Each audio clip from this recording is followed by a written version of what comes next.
നമസ്കാരം. ചൈതന്യത്തിലേക്ക് എല്ലാവർക്കും വീണ്ടും സ്വാഗതം. നമ്മുടെ രാശിസ്ഥിതി ഫലങ്ങൾ എങ്ങനെയാണെന്ന് നോക്കാം. ആദ്യം മേടൻ രാശി. ഇതിൽ 3 കാര്യങ്ങൾ നമ്മൾ ശ്രദ്ധിച്ച് മുന്നോട്ട് പോയാൽ വളരെ മാറ്റം ഉണ്ടാവും. അതിലൊന്ന് വിവാഹം. പല പ്രപ്പോസലുകളും വരുന്നു, പെണ്ണ് കാണുന്നു, ഇഷ്ടപ്പെടുന്നു, എന്തേലും കാരണത്താൽ ഒഴിവായി പോകുന്നു. ഏജ് ഓവറായി. നമ്മളോടൊപ്പം ഉണ്ടായിരുന്ന പലരുടെയും കല്യാണങ്ങൾ കഴിഞ്ഞ് കുട്ടികളായി. പ്രത്യേകിച്ച് പെൺകുട്ടികളുടെ വീട്ടുകാർക്കുള്ള സങ്കടവിഷമം അത് വേറെ. നല്ലൊരു ബന്ധം നടക്കണം. നമുക്ക് നമ്മുടെ കുടുംബം, നമ്മുടെ സാഹചര്യം, നമ്മുടെ കാര്യങ്ങളുമായിട്ട് യോജിച്ചു പോകുന്ന നല്ലൊരു ബന്ധം നടക്കാൻ പെണ്ണ് വീട്ടുകാരായിരുന്നാലും ചെറുക്കൻ്റെ വീട്ടുകാരായിരുന്നാലും അതാണ് ആഗ്രഹിക്കുന്നത്. എങ്ങനെയെങ്കിലും ഒരു ബന്ധം നടന്നിട്ട് കഥയില്ല, കാര്യമില്ല. നമ്മുടെ ചുറ്റുപാട് നടക്കുന്ന കാര്യങ്ങൾ അനുഭവത്തിൽ നോക്കുമ്പോൾ നിസ്സാര കാര്യങ്ങളിലാണ് തെറ്റിപ്പിരിയുന്ന സ്ഥിതി. അപ്പോൾ ഇവിടെ നല്ലൊരു ബന്ധം നടക്കാൻ ആഗ്രഹിക്കുന്നതോടൊപ്പം തന്നെ അത് വിജയിക്കുകയാണ്. ജീവിത വിജയം ഉണ്ടാവണം, പൊരുത്തം. ഇതിന് ലക്ഷ്മി സ്വയംവര ചക്രം ഗൃഹത്തിൽ വെച്ച് 7 ചൊവ്വാഴ്ചയും 7 വെള്ളിയാഴ്ചയും മംഗല്യ ദീപം കത്തിക്കുക, നാരങ്ങ വിളക്ക്. ഇതിൻ്റെ ഇടയ്ക്ക് പ്രപ്പോസൽ വരാനും അത് ഉറച്ച് നടന്ന് മുന്നോട്ട് പോകാനും ഈശ്വരാധീനം അനുകൂലമായിട്ട് വരും. പാർട്ട് ടൈമായിട്ട് എന്തെങ്കിലും ബിസിനസ്സോ സർവീസോ അല്ലെങ്കിൽ ജോലിയോ ചെയ്ത് കാര്യങ്ങൾ മുന്നോട്ട് കൊണ്ടുപോകണം. ഇന്നത്തെ സാമ്പത്തിക ചുറ്റുപാടിൽ അത് അനിവാര്യമാണെന്ന് തോന്നുന്നവരെ സംബന്ധിച്ചിടത്തോളം അനുകൂല സമയമാണ്. അത് അനിവാര്യമാണ് എന്ന് തോന്നുന്നവരെ സംബന്ധിച്ചിടത്തോളം മുന്നോട്ട് പോകാൻ പറ്റിയ സമയം. അതിൽ നേട്ടമുണ്ടാകും, വിജയിക്കും. കാർത്തിക മുക്കാൽ രോഹിണി മകയിരത്തര ഇടവരാശി. ഇടവരാശിക്കാരെ സംബന്ധിച്ചിടത്തോളം സാമ്പത്തികമായിട്ടുള്ള ബുദ്ധിമുട്ടുകൾ പ്രതീക്ഷിക്കാത്ത രീതിയിൽ ഒന്നിനു പുറകെ വന്നുകൊണ്ടേയിരിക്കും. ഏറ്റവും അടുത്ത ബന്ധുക്കളുടെയും വേണ്ടപ്പെട്ടവരുടെയും ധാരണ ഇതൊക്കെ അഭിനയിക്കുകയാണ്. ബാങ്കിലും പെട്ടിയിലും നമ്മളതിൽ ഉണ്ട് എന്നുള്ള അവരുടെ യഥാർത്ഥത്തിൽ പലിശ കൊടുക്കേണ്ട അവസ്ഥ, അല്ലെങ്കിൽ പണയം വെക്കേണ്ട അവസ്ഥ കഴിഞ്ഞിരിക്കും. അപ്പം സാമ്പത്തികമായിട്ടുള്ള അധിക ചെലവ് ഒരു പരിധിവരെ നമ്മൾ നിയന്ത്രിച്ചേ പറ്റൂ. ചില കാര്യങ്ങൾ ചെയ്തേ പറ്റൂ. അത് പെട്രോളിൻ്റെ കാര്യത്തിലും കറണ്ടിൻ്റെ കാര്യത്തിലും എല്ലാം ഈ സാമ്പത്തിക ചെലവ് ബാധിക്കുക. പ്രത്യേകിച്ച് ഈ ഇടത്തട്ടുകാരെ വലയ്ക്കുന്ന ഒരു കാലഘട്ടം. ഇടത്തട്ടുകാരെന്ന് പറയുമ്പം ഒരു മിഡിലിസ്റ്റുകാരനാണ് ഉദ്ദേശിച്ചത്. കൂടുതൽ പെട്ടുപോകും. വീണ്ടും വായ്പ വാങ്ങിക്കുക, പലിശ കൊടുക്കേണ്ട സാഹചര്യം വരിക എന്ന് പറഞ്ഞാൽ ചിന്തിക്കാൻ പറ്റില്ല. ഇവിടെയാണ് ഒരു വസ്തു സംബന്ധമായിട്ടുള്ള ഇടപാട് നടന്നെങ്കിൽ കാര്യങ്ങൾ കുറച്ചുകൂടെ മെച്ചവും ഗുണവും ഉണ്ടാകുമെന്ന് പ്രതീക്ഷിച്ചിട്ടുള്ളത്. നമ്മുടെ ശ്രമവും കൂടി ഉണ്ടെങ്കിൽ കാര്യങ്ങളത് അനുയോജ്യമായിട്ട് നടക്കാനുള്ള ഈശ്വരാധീനം ഉണ്ട്. ഇവിടെ മുരുകസ്വാമിക്ക് 5 വെള്ളിയാഴ്ച പുഷ്പാഞ്ജലി നടത്തി 5ാമത്തെ വെള്ളിയാഴ്ച പാലഭിഷേകം ചെയ്യുക. തടസ്സങ്ങൾ മാറി കാര്യങ്ങൾ നമുക്ക് അനുകൂലമായിട്ട് വരും. വാസ്തു സംബന്ധമായിട്ടുള്ള എന്തെങ്കിലും ദോഷം നമ്മളെ വീട്ടിനോ സ്ഥാപനത്തിനോ ബാധിച്ചിട്ടുണ്ടെങ്കിൽ, പ്രത്യേകിച്ച് ഇടവരാശിക്കാരെ സംബന്ധിച്ചോളം അതൊന്ന് ശ്രദ്ധിച്ച് നോക്കിക്കണ്ട് മനസ്സിലാക്കിയാൽ ചെറിയ രീതിയിൽ ഒരു വാസ്തു ബലി ചെയ്ത് പഞ്ചശിരസ് സ്ഥാപിക്കുന്നത് വളരെ നേട്ടം ഗുണമുണ്ടാകും. മകയിരത്തര തിരുവാതിര പുണർദത്തിൽ മുക്കാൽ മിഥുനരാശി. മിഥുനരാശിക്കാരിലെ ഈശ്വരാധീനം നല്ല ഗുണകരമായിട്ട് തന്നെയാണ് കാണുന്നത്. ഈ കുടുംബ ദേവാലയവുമായിട്ട് ബന്ധപ്പെട്ടുള്ള ചില പ്രശ്നങ്ങൾ അല്ലെങ്കിൽ നിർമ്മാണ കാര്യങ്ങൾ, പുനരുദ്ധാരണങ്ങൾ നമ്മൾ ഭാഗവാക്കാകേണ്ടത് വളരെ ഗുണകരമായിട്ടുള്ള നേട്ടം നമ്മുടെ കുടുംബത്തിന് അതിൻ്റെ ശ്രേയസ്സും ഐശ്വര്യ അനുഗ്രഹവും ഉണ്ടാവും. ചിലരുടെ ഭാഗത്ത് നോക്കുമ്പോൾ കുടുംബക്ഷേത്രവുമായിട്ട് ബന്ധപ്പെട്ടുള്ള കാര്യത്തിൽ മുമ്പെടുത്ത തീരുമാനം, ദേവപ്രശ്നം ചെയ്തെടുത്തിട്ടുള്ള തീരുമാനത്തിൽ അന്ന് താന്ത്രിക ആചാരപ്രകാരം ചെയ്യേണ്ട പരിഹാര പ്രശ്ന ചാർട്ടിൽ കംപ്ലീറ്റ് ചെയ്യാതെ നിൽക്കുന്ന കാര്യങ്ങൾ പലരും നിസ്സഹകരിക്കുന്നതുകൊണ്ടായിരിക്കാം നീണ്ടുപോയിട്ടുള്ളത് സാമ്പത്തിക കാര്യം. പക്ഷെ അതിനൊരു പുനർജനന ഭാവയോഗം അത് കംപ്ലീറ്റ് ചെയ്യും. അത് പ്രത്യേകിച്ച് ഈ മേടം ഇടവ മാസത്തിൽ അതിൻ്റെയുള്ള സാഹചര്യമുണ്ട്. അതിൻ്റെ ഭാഗവാക്കാവേണ്ട നമ്മുടെ ഉത്തരവാദിത്വമാണ്. മിഥുനം രാശിക്കാരെ സംബന്ധിച്ചോളം മറ്റൊരു പ്രധാനപ്പെട്ട കാര്യം, സ്കിൻ സംബന്ധമായിട്ടുള്ള രോഗാതുരിത ബന്ധനങ്ങൾ അടിക്കടി വരുന്നവരെ സംബന്ധിച്ചോളം, മാനസിക വിഷമങ്ങൾ അലട്ടുന്നവരെ സംബന്ധിച്ചോളം ആയുർവേദിക് ട്രീറ്റ്മെൻറ്റ് ചെയ്താൽ വളരെ മെച്ചമായിട്ടുള്ള മാറ്റവും ശമനവും ഉണ്ടാവും. പുണർത്തത്തിൽ കാൽ പൂയമായില്യം കർക്കിടക രാശി. കർക്കിടക രാശിക്കാരിൽ ദൈവാധീനം വളരെ അനുകൂലമാണ്. പ്രത്യേകിച്ച് 42 വയസ്സിന് ശേഷമുള്ള ലേഡീസ് അമ്മമാരെ സംബന്ധിച്ചോളം നോക്കുമ്പോൾ ഒരു ഓപ്പറേഷൻ വേണോ വേണ്ടേ എന്നുള്ള ഘട്ടം തരണം ചെയ്തിരിക്കുന്ന, ഇപ്പോഴതിൽ ദോഷമില്ലാതിരിക്കുന്ന, പ്രയാസപ്പെടേണ്ടതായിട്ട് അവസ്ഥ മാറിയിരിക്കുന്ന സ്ഥിതി കാണുന്നു. പക്ഷെ അതിൽ ദൈനംദിനമായിട്ടുള്ള കാര്യങ്ങളിൽ ഒരു സിസ്റ്റത്തിലേക്ക് കൊണ്ടുവരണം നമ്മുടെ ശരീരത്തെയും മനസ്സിനെയും. ഈ ഓപ്പറേഷൻ വേണോ വേണ്ടേ എന്നുള്ള അവസ്ഥ ബ്ലീഡിങ്ങിൻ്റെയോ യൂട്രസിൻ്റെയോ തൈറോയിഡിൻ്റെയോ സിസ്റ്റിൻ്റെയോ ആ തരത്തിലുള്ള, അല്ലെങ്കിൽ സന്ധിവേദന, പെടലി വേദന തുടങ്ങിയുള്ള കാര്യം. അപ്പം ദൈനംദിനമായുള്ള സിസ്റ്റത്തിലേക്ക് നമ്മൾ ഇല്ലാത്ത സമയം ഉണ്ടാക്കി കൊണ്ടുപോകണമെന്നുള്ളത് ഭക്ഷണത്തിലും വ്യായാമത്തിലും. അതേതൊക്കെ വേണമെന്നുള്ള ഒരു ഡോക്ടറെ കണ്ട് തീരുമാനിക്കുക. ഒരു 40 മിനിറ്റെങ്കിലും നടക്കുകയോ എന്തെങ്കിലും യോഗയോ കാര്യങ്ങളോ ചെയ്യേണ്ടത് അനിവാര്യമായിട്ടുള്ള സമയം. പ്രത്യേകിച്ച് ഈ ഏജിൽ നിൽക്കുന്നവർ, 42 വയസ്സിന് ശേഷം നിൽക്കുന്നവർ. കാരണം നമ്മുടെ ആരോഗ്യം നേരെ കൊണ്ടുപോയാൽ നമുക്ക് എന്തെങ്കിലും ചെയ്യാൻ പറ്റും. വേറെ ആരും സഹായിക്കാൻ കാണില്ല, നമുക്ക് നമ്മളെ ഉള്ളൂ എന്നുള്ളത് യാഥാർത്ഥ്യം. ഇവിടെ മഹിഷാസുരമർദിനി കവചിത മന്ത്രം എഴുതി പൂജിച്ചടച്ച് ധരിക്കുന്നത് ഉചിതമായി. ദേഹരക്ഷയുണ്ട്. മകം പൂരം ഉത്രത്തിക്കാൽ ചിങ്ങരാശി. ചില വ്യക്തിബന്ധങ്ങളിൽ കൂടി ഉണ്ടാകുന്ന ഫ്രണ്ട്ഷിപ്പ് പെട്ടെന്ന് ബ്ലോക്കാവുന്ന അവസ്ഥയിലാണ്, ബ്രേക്കപ്പ് ആവുന്ന അവസ്ഥയിലാണ്. പ്രയാസപ്പെട്ടിട്ട് കാര്യമില്ല. പ്രത്യേകിച്ച് വിദ്യാർത്ഥിനികളെ സംബന്ധിച്ചിടത്തോളം +2 മുതൽ ഡിഗ്രി തലത്തിൽ നിൽക്കുന്ന വിദ്യാർത്ഥികളെ സംബന്ധിച്ചിടത്തോളം ഇത് പെട്ടെന്നായിരിക്കും സംഭവിക്കുക. ആകെ ഷോക്കും മൂഡൗട്ടുമായി. ഇതിൽ നിന്ന് തിരിച്ചു വരണം. അത് നമ്മുടെ പഠനകാര്യത്തെയോ വിജയത്തെയോ പ്രതികൂലമാകാൻ അനുവദിക്കാൻ പാടില്ല. നമ്മൾ തിരിച്ചറിഞ്ഞ് തിരിച്ചു കയറിയേ പറ്റൂ. ഇവിടെ മഹാത്രിശൂലിനി കവചിത മുദ്ര അത് ശിവക്ഷേത്രത്തിൽ പൂജിച്ച് വാങ്ങി നമ്മുടെ ബാഗിലോ പേഴ്സിലോ മേശയ്ക്കകത്തോ സാമീപ്യം ഉണ്ടായിരിക്കുന്നത് വളരെ പ്രചോദിതം നമുക്കതിൽ നിന്ന് മറികടക്കാൻ ഈശ്വരാനുഗ്രഹം ഉണ്ടാകും. ചിങ്ങൻ രാശിക്കാരെ സംബന്ധിച്ചോളം മറ്റൊരു പ്രധാനപ്പെട്ട കാര്യം, രണ്ടാമതൊരു കുഞ്ഞിന് വേണ്ടിയിട്ട് താല്പര്യപ്പെടുന്ന ആഗ്രഹിക്കുന്നവർ അനുകൂല സമയം. 2ാം സന്താന ഭാഗ്യയോഗം. പുത്രനായാലും പുത്രിയായിരുന്നാലും ദൈവാധീനമായിരുന്നു. അപ്പം ഇവിടെ നമ്മൾ വേണ്ടത് എന്തെന്ന് വെച്ചാൽ, ദൈവാധീനത്തിന് വേണ്ടത് എന്താ വെച്ചാൽ 11 പൗർണമിക്ക് ഭഗവതിക്ക് കടുംപായസം നിവേദ്യം ചെയ്ത് ത്രിശതി മന്ത്രത്താൽ അർച്ചന നടത്തുക. അതിലൊരു 3 പൗർണമി കഴിയുന്ന തന്നെ പോസിറ്റീവായിട്ടുള്ള റിസൾട്ട് നമുക്കുണ്ടായി, സന്തോഷമുണ്ട്. ദൈവാധീനം അനുകൂലമായിട്ട് വരും. പൗർണമി വ്രതം എന്ന് വേണമെങ്കിൽ പറയാം. 11 പ്രാർത്ഥിക്കുക. ഇതിൻ്റെ ഇടയ്ക്ക് തന്നെ കാര്യങ്ങൾക്ക് ഈശ്വരാനുഗ്രഹം ഉണ്ടാകുമെന്നുള്ളതിന് യാതൊരു സംശയമില്ല. ഉത്രതിമകരത്തം ചിത്തിരത്തര കന്നിരാശി. ഇവിടെ പ്രത്യേകിച്ച് ബിസിനസ് മേഖലയിൽ നിൽക്കുന്നവരെ സംബന്ധിച്ചോളം, പാർട്ട്ണർഷിപ്പ് മേഖലയിൽ നിൽക്കുന്നവരെ സംബന്ധിച്ചോളം തെറ്റിദ്ധാരണ, ചില കാര്യത്തിലുള്ള നിരുത്സാഹക്കുറവ് കൊണ്ട് പാർട്ട്ണർഷിപ്പ് മേഖലയിൽ നിന്ന് പിന്തിരിയേണ്ട സാഹചര്യം വരും. അത് ആർക്കാണോ ബുദ്ധിമുട്ടെന്ന് പറഞ്ഞാൽ അവർ സ്വയം പിന്തിരിഞ്ഞാലേ ഈ ബിസിനസ് മുന്നോട്ട് പോകും. അല്ലെങ്കിൽ തുറന്ന കാര്യങ്ങൾ സംസാരിച്ച് പുതിയൊരു സിസ്റ്റത്തിലേക്ക് നമ്മൾ അക്കൗണ്ടബിലിറ്റി കറക്റ്റ് ചെയ്യണം. കണക്കുകൾ, സാമ്പത്തികം.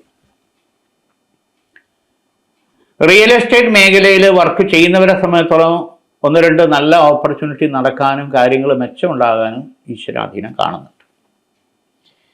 വിദേശത്ത് ജോലിക്ക് പോകാൻ വേണ്ടി ശ്രമിക്കുന്നവരെ സംബന്ധിച്ചിടത്തോളം, പ്രത്യേകിച്ച് മിഡിൽ ഈസ്റ്റിൽ വിസിറ്റിംഗ് വിസ എടുത്ത് അവിടെ ചെന്ന് ജോലി തേടാന്നുള്ളത് പ്രായോഗികമായിട്ട് ഉദ്ദേശിക്കുന്ന നല്ല ഓപ്പർച്യൂണിറ്റി കിട്ടാൻ സാധ്യത വളരെ കുറവാണ്. ജോബ് വിസയിൽ പോകുന്നതായിരിക്കും ഉചിതം. ഇവിടെ ഈ നരസിംഹ കവച മന്ത്രം ദേഹരക്ഷയായിട്ട് ധരിക്കുന്നത് അനുകൂല സ്ഥിതിയുണ്ട്. ചിത്തിരത്തര ചോതി വിശാഖത്തിമുക്കാൽ തുലാം രാശി. തുലാം രാശിക്കാരിൽ പ്രത്യേകിച്ച് നോക്കുമ്പോൾ പെട്ടെന്ന് ദേഷ്യം വരുന്ന, പെട്ടെന്ന് തണുക്കുന്ന ഒരു സ്വഭാവം, അത് മാറണം. പക്വത, എല്ലാ കാര്യത്തിലും ക്ഷമയോട് കൂടിയിട്ടുള്ള അന്വേഷണ ബുദ്ധിയോടുകൂടി കാര്യങ്ങളെ നിർവചിച്ച് പോവുക. കാരണം ഒരു വാക്ക് ഒരു കുടുംബത്തെ നമ്മൾ അകറ്റൂ എന്നുള്ളതാണ്. പോയ വാക്ക് തിരിച്ചെടുക്കാൻ പറ്റില്ല. ഒഴുകിയ ജലവും തിരിച്ചു വരില്ല, പോകുന്ന സമയവും തിരിച്ചു വരില്ല. ഇത് പ്രായോഗികമായിട്ട് കുറേ അനുഭവങ്ങൾ ഈ തുലാം രാശിക്കാർക്ക് മുൻപ് ഉണ്ടായതിൻ്റെ ഫലവും കൂടിയാണ്. ഇത് നമ്മൾ തിരിച്ചറിഞ്ഞ് കാര്യങ്ങൾ പക്വതയോടുകൂടി പ്രത്യേകിച്ച് പ്രായോഗികമായിട്ട് ചിന്തിച്ച് കാര്യങ്ങൾ കൊണ്ടുപോയില്ലെങ്കിൽ പെട്ടുപോകും. തൊഴിൽ മേഖലയെ വല്ലാതെ രീതിയിൽ ബാധിക്കും. അനാവശ്യമായുള്ള ശത്രുക്കൾ വരും. സംഘടനാ തലത്തിൽ നിൽക്കുന്നവരെ വല്ലാത്ത രീതിയിൽ ഒറ്റപ്പെടുത്തി നമ്മൾ വിഷമിക്കേണ്ടി വരും. രാഷ്ട്രീയത്തിൽ പിന്നെ പറയും വേണ്ട. സ്ഥാനമാനങ്ങളെല്ലാം എപ്പോൾ പോയി എന്ന് ചോദിച്ചാൽ മതി. പ്രത്യേകിച്ച് 4-4.5 മാസം ഇനിയുള്ളത് ശ്രദ്ധിച്ചേ പറ്റും. അപ്പം ഇവിടെ നമ്മൾ സ്വയം തിരിഞ്ഞു നോക്കണം വന്ന വഴി എന്നുള്ളതാണ്. അത് പലപ്പോഴും മറക്കുന്നു എന്നുള്ളത് യാഥാർത്ഥ്യമാണ്.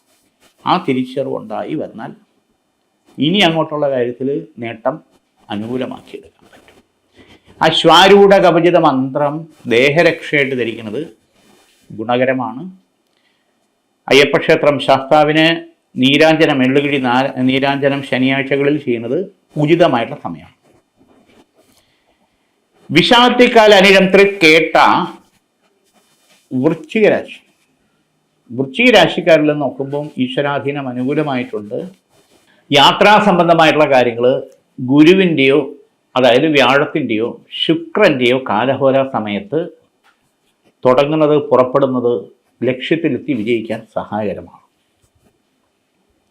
പുതുതായിട്ടുള്ള ബിസിനസ് സംരംഭങ്ങൾ പാർട്ട്ണർഷിപ്പിലായിട്ട് ചെയ്യാൻ താല്പര്യപ്പെടുന്നവർക്ക് ആയില്യം, തൃക്കേട്ട, ഈ അനുജന്മ, രേവതി, ഈ 3 നക്ഷത്രക്കാർ അതിൻ്റെ കൂടെ വരുന്നെങ്കിൽ ജാതക ചേർച്ച നോക്കിക്കൊണ്ട് വേണം ചെയ്യും. ഇല്ലെങ്കിൽ സമയദോഷം മൊത്തം നാളെ അത് നഷ്ടത്തിലേക്ക് വരാൻ സാധ്യത വളരെ കൂടുതലാണ്. കുടുംബ ഷെയറുമായിട്ട് ബന്ധപ്പെട്ടുള്ള കാര്യങ്ങൾ പരിഹരിച്ച് മുന്നോട്ട് പോകാൻ ചില വേദികൾ നമുക്ക് അനുകൂലമായിട്ട് വരാൻ സാധ്യതയുണ്ട്. വിട്ടുവീഴ്ച നമ്മുടെ ഭാഗത്തുനിന്നും കൂടെ വേണ്ടി വരും എന്നുള്ളത് യാഥാർത്ഥ്യം. അതോടൊപ്പം എക്സാം ടൈമിൽ ചില ടെൻഷനും അസ്വസ്ഥതയും ഉള്ളവരെ സംബന്ധിച്ച് പരീക്ഷ അത് നല്ല രീതിയിൽ നമുക്ക് അറ്റൻഡ് ചെയ്ത് റിസൾട്ടിൽ അതിൻ്റെതായുള്ള ഗ്രോത്ത് ഉണ്ടാകണം. പ്രത്യേകിച്ച് എൻട്രൻസ്, നീറ്റ് തുടങ്ങിയിട്ടുള്ള എക്സാമിലേക്ക് നിൽക്കുന്നവരെ സംബന്ധിച്ചിടത്തോളം വളരെ ശ്രദ്ധിക്കേണ്ട സമയമാണ്. ശിവഭഗവാന് ജലധാരയും പുഷ്പാഞ്ജലിയും മുടങ്ങാതെ ചെയ്യണം നല്ലതാണ്. 5 ദിവസം അതിൻ്റെ ഫലം ഉണ്ടാവും. മൂലം, പൂരാടം, ഉത്രാടത്തിക്കാല് ധനുരാശി. ഈശ്വരാധീനം അനുകൂലമാണ്. ഇവിടെ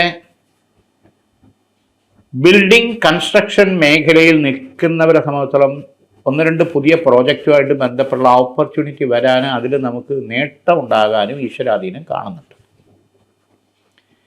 കലാപരമായിട്ടുള്ള ഫീൽഡിൽ നിൽക്കുന്നവരെ സംബന്ധിച്ച് നൃത്തം, നാട്യം, ഇൻസ്ട്രുമെൻസ്, ഡയറക്ഷൻ, എന്തിന് പല മേഖലയിലും കലാപരമായിട്ടുള്ള രീതിയിൽ വർക്ക് ചെയ്യുന്നവരെ സംബന്ധിച്ചിടത്തോളം 1-2 പ്രത്യേക ഓപ്പർച്യൂണിറ്റി വരാനും നമ്മുടെ കഴിവ് തെളിയിച്ച് അതിൽ പ്രാഗൽഭ്യത്തോടു കൂടി നമുക്ക് അവാർഡും റിവാർഡും കിട്ടാനുള്ള വർഷമാണ്. അപ്പം അതിൻ്റെ തുടക്കത്തിനുള്ള ചില കാര്യങ്ങൾ നമ്മുടെ മുന്നിലേക്ക് വരുമ്പം നിഷേധ മനോഭാവത്തോടു കൂടി നിൽക്കാതെ ധൈര്യമായിട്ട് നമ്മൾ കൈ കൊടുത്ത് മുന്നോട്ട് വിജയം നമുക്ക് അനുകൂലമാക്കി എടുക്കാൻ പറ്റും. വാഗ്ദേവിയും കലാദേവി യോഗത്രയാദിഭാവേന സംശിതസ്ഥാന യോഗി. ഇവിടെ സരസ്വതി കടാക്ഷത്തിന് വേണ്ടി വിദ്യാകവചം മുദ്രയായിട്ട് നമ്മുടെ മേശയ്ക്കകത്തോ നമ്മുടെ ബാഗിലോ ഉണ്ടായിരുന്നാൽ മാത്രം മതി.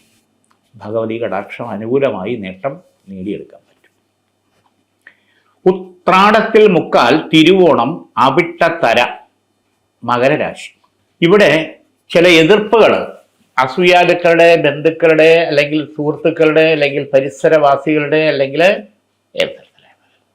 അതൊന്ന് രണ്ട് ഭാഗത്തുനിന്ന് നിരന്തരം നമ്മളെ വേട്ടയാടുന്ന അവസ്ഥ, ശല്യപ്പെടുന്ന അവസ്ഥ, ബുദ്ധിമുട്ടിക്കുന്ന അവസ്ഥ, ടെൻഷൻ ഉണ്ടാകുന്ന അവസ്ഥ ഉള്ളവരെ സംബന്ധിച്ചോളം മകരം രാശിക്കാരിൽ ഒരു പ്രൊട്ടക്ഷൻ ആവശ്യമാണ്. കാരണം അവരുടേതായുള്ള ചില സ്വാർത്ഥ താല്പര്യങ്ങൾക്ക് നമ്മൾ വീണ്ടും വീണ്ടും വീണ്ടും വഴിപ്പെടാത്തതിൻ്റെ അസൂയ അല്ലെങ്കിൽ വാശി അല്ലെങ്കിൽ വൈരാഗ്യം എന്ന് പറയാം. അത് നമ്മുടെ സമയത്തെയും സാമ്പത്തികത്തെയും മനോഗതിയും ദോഷകരമായിട്ട് വീണ്ടും കൊണ്ടുപോകാൻ അനുവദിക്കാൻ പാടില്ല. അത് ചിലപ്പോൾ പോലീസ് സ്റ്റേഷൻ, കോടതി ഈ തരത്തിൽ ലീഗൽ പ്രോബ്ലങ്ങൾ വരാനുള്ള സാധ്യതയും കൂടുതലാണ് വീണ്ടും. അപ്പൊ ഇതിന് അനിവാര്യമായിട്ടുള്ള സാഹചര്യത്തിൽ നിന്ന് നമ്മൾ മാറി നിൽക്കുക എന്നുള്ളതാണ് ഏറ്റവും അഭികാമ്യം. മത്സരിക്കുക എന്നുള്ളതല്ല, മാറി നിൽക്കുക. ഒളിച്ചോട്ടമല്ല, മാറി നിൽക്കുക. അപ്പൊ ഇത് മുൻ ജാഗ്രതയോടുകൂടി നമുക്ക് മനസ്സിലാക്കാനുള്ള ഒരു നിമിത്തം ഉണ്ടാകണം.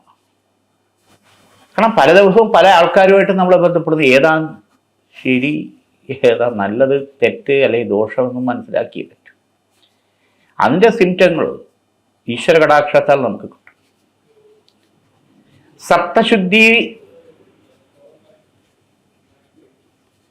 ഇവിടെ സപ്തശുദ്ധി പ്രസന്ന പൂജ ചെയ്ത് മൃഗസ്വാമിക്ക് അഭിഷേക പൂജയും നടത്തി കവചമുദ്ര നമ്മുടെ കൂടെ ഉണ്ടായിരുന്നാൽ ഒരു പരിധിവരെ നമുക്കിത് മനസ്സിലാക്കി മുന്നോട്ട് പോകാൻ പറ്റും. വീണ്ടും അത് നഷ്ടങ്ങളും കോട്ടങ്ങളും നമ്മളിൽ വരാതെ നമുക്ക് മാറ്റിയെടുക്കാനും പറ്റും. അവിട്ടത്തര, ചതയം, പുരുരുട്ടാതി, മുക്കാൽ കുംഭരാശി. ഭഗവതി കടാക്ഷം ഗുണകരമായിട്ട് തന്നെയാണ്. ഇവിടെ ചില പ്രശ്നങ്ങൾ അധിഷ്ഠിതമായിട്ട് നമ്മൾ ചില കാര്യങ്ങളെ പിന്തുണയ്ക്കേണ്ടി വരും.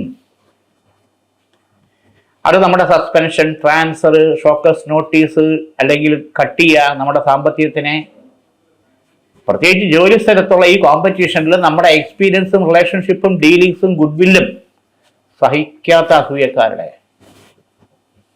കോക്കസിന്റെ കളി, പൊളിറ്റിക്സിന്റെ ഭാവമൊക്കെ വരും. പക്ഷെ ബലിയാടാകുക നമ്മളാണ്. അത് വീണ്ടും ഈ വർഷം ആവർത്തിക്കാൻ പാടില്ല. മാർച്ച് ഏപ്രിലോടുകൂടി ഉണ്ടാകുന്ന ഷഫ്ലിങ്ങിൽ നമുക്ക് ഗുണകരമായിട്ടുള്ള ഓപ്പർച്യൂണിറ്റി യോഗത്തിലേക്ക് നമുക്ക് വരാം. ഇവിടെ ആ മനോഗതിയും ഭാവവും നമുക്ക് അനുകൂലമാക്കിയെടുക്കേണ്ടത് നമ്മളിൽ തന്നെയാണ് സ്വയം. അപ്പൊ ഈ തിരിച്ചറിവ് കൊണ്ട് നമുക്കത് നേട്ടത്തിലേക്ക്, ന്യായമായിട്ടുള്ള കാര്യങ്ങൾ, ക്രിയേറ്റീവായിട്ടുള്ള കാര്യങ്ങൾ നമ്മളുടെ കയ്യിലേക്ക് വരാൻ യോഗം ഉണ്ടാകും. കളഞ്ഞിട്ട് പോണോ വേണ്ടതെന്നൊക്കെ ചിലപ്പോൾ തോന്നിപ്പോകും. പക്ഷെ അതിൻ്റെ ആവശ്യമില്ല, ക്ഷമ ആവശ്യം. ഇവിടെ മഹാസുദർശന കവച മന്ത്രം ദേഹരക്ഷയായിട്ട് ധരിക്കുന്നത് ഈശ്വര കൃപാകടാക്ഷം നമുക്ക് നേടിയെടുത്ത് മുന്നോട്ട് പോകാനുള്ള ആർജവത്വവും ഊർജവും നമുക്ക് കിട്ടുമെന്നുള്ളത് യാതൊരു സംശയമില്ല. മഹാസുദർശന കവച മന്ത്രം. പൊരുരുട്ടാതി കാല്, ഉത്രട്ടാതി, രേവതി, മീനൻ രാശി. ഈശ്വരാധീനം ഗുണകരമായിട്ട് തന്നെയാണ് കാണുന്നത്. ഇവിടെ ഗൃഹത്തിനകത്തുള്ള ചില പ്രശ്നങ്ങൾ നമ്മൾ കണ്ടെത്തി പരിഹരിച്ച് മുന്നോട്ട് പോകും. അത് ദർശനം, പ്രധാന വാതിലിന്റെ ദർശനം കോട്ടമുണ്ടെങ്കിൽ അതെങ്ങനെ പരിഹരിക്കാം. അടുക്കളയുടെ സ്ഥാനം, ബാത്റൂമിന്റെ സ്ഥാനം, കന്നിരാശിയായിട്ട് ബന്ധപ്പെട്ട് നിൽക്കുന്ന സ്ഥാനം, ചില ഭാഗത്ത് തൊഴുത്തിന്റെ സ്ഥാനം. അപ്പൊ ഇങ്ങനെയൊക്കെ പലതരത്തിലുള്ള വാസ്തു സംബന്ധമായിട്ടുള്ള കാര്യങ്ങൾ ശ്രദ്ധിച്ച് വലിയ എക്സ്പെൻസീവ് ഇല്ലാതെ പരിഹരിച്ചു പോയാൽ അത് വരും തലമുറയ്ക്ക് വളരെ പോസിറ്റീവായിട്ടുള്ള ഗുണങ്ങൾ അവരുടെ ജോലിയിൽ, വിവാഹത്തിൽ, സാമ്പത്തികത്തിലൊക്കെ ഉണ്ടാവും. അപ്പൊ വീട് ചൊവ്വയല്ലെങ്കിൽ അത് എല്ലാ കാര്യത്തെയും ബാധിക്കുകയും ചെയ്യും. തൊഴിലിനെയും ബിസിനസ്സിനെയും ബാധിക്കും. കാരണം മഹാലക്ഷ്മി ഉറച്ചിരിക്കണം. ഇത് ലക്ഷ്മിയുണ്ട്, 100 രൂപ വന്നാൽ 150 പോകുന്നു. ഉറച്ചിരിക്കുന്നില്ല ലക്ഷ്മി. ആ ഉറച്ചിരിക്കും. ഇവിടെ അഷ്ടലക്ഷ്മി ചക്രം നമ്മുടെ പൂജാമുറിയിൽ വെച്ച് ഒരു മണ്ഡലം നെയ്വിളക്ക് 41 ദിവസം ത്രിഭൂഷണ സമർപ്പണവും ചെയ്യാം. അത് വെള്ളിയിലെ ചന്ദ്രക്കര ശിവന് നാമം വിഷ്ണു ഭഗവാൻ നടക്ക്, താലി ഭഗവതി നടക്ക്. തിങ്കൾ, വ്യാഴം, ചൊവ്വ ദിവസങ്ങളിൽ അതാത് ദേവദേവി പ്രാധാന്യ ദിവസങ്ങളിൽ ചെയ്ത് പുഷ്പാഞ്ജലി ചെയ്യുന്നത് വളരെ വിശേഷം. അതിൻ്റേതായിട്ടുള്ള മാറ്റമുണ്ട്. ഇന്നിവിടെ ഈ വാഗ്ഭരം നമുക്ക് തീരുക. വീണ്ടും നമുക്ക് അടുത്ത ആഴ്ച